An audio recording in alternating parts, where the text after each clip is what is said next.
नमस्कार मंडळी. एका जन्माचा मोठेपणा मिळविण्याच्या नादात आपण आपले अनेक जन्म तर वाया घालवत नाही ना.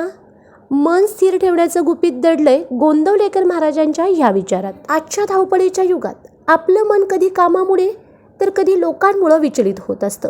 पण अशा परिस्थितीत आपली वृत्ती स्थिर कशी ठेवायची? श्री ब्रह्मचैतन्य गोंदवलेकर महाराजांनी 12 मेच्या प्रवचनात यावर एक अत्यंत सोपा मार्ग सांगितला आहे. चला तर मग जाणून घेऊया मनशांतीचा हा मार्ग. महाराज म्हणतात, अमानित्व हा देहाचा धर्म आहे.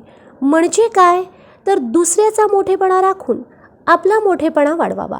आपण बऱ्याचदा स्वतःला मोठे सिद्ध करण्यासाठी इतरांना छोटे लेखतो, पण खरा मोठेपणा हा नम्रतेत असतो. दंभ किंवा खोटेपणा हा मनाला फसविण्यासाठी नसावा, तर तो फक्त स्वतःच्या कल्याणासाठी मर्यादित असावा. अहिंसा म्हणजे केवळ कोणाला न मारणे नव्हे. महाराजांच्या मते वाचेने कोणाचे मन दुखवू नये आणि देहाने कोणाला त्रास देऊ नये, हीच खरी अहिंसा आहे. आपली जीभ 2 कामे करते, बोलणे आणि खाणे. या दोन्हींवर ताबा असणे आवश्यक आहे. नेहमी सत्य आणि गोड बोलणे हा चित्तशुद्धीचा सर्वात सोपा उपाय आहे. महाराजांनी येथे हिरण्यकश्यपूचे खूप सुंदर उदाहरण दिले आहे. भगवंत सगळीकडे आहे, अगदी हिरण्यकश्यपूच्या हृदयातही. पण त्याच्या अहंकाराचं कुंपण इतकं वाढलं होतं की त्याला आतला देव दिसेनासा झाला. म्हणूनच भगवंताला खांबातून प्रकट व्हावे लागले.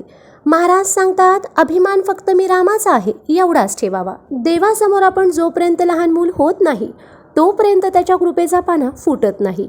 लहानपण वयावर नाही तर आपल्या वृत्तीवर अवलंबून असते.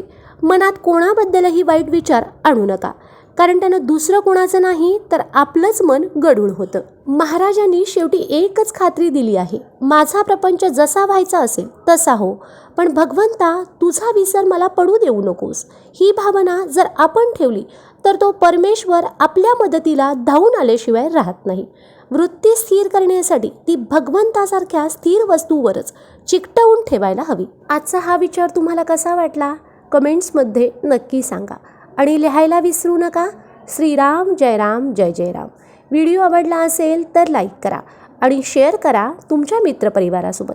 अशाच आध्यात्मिक मार्गदर्शनासाठी पूजा अँड डू व्लॉग या चॅनलला फॉलो करायला विसरू नका.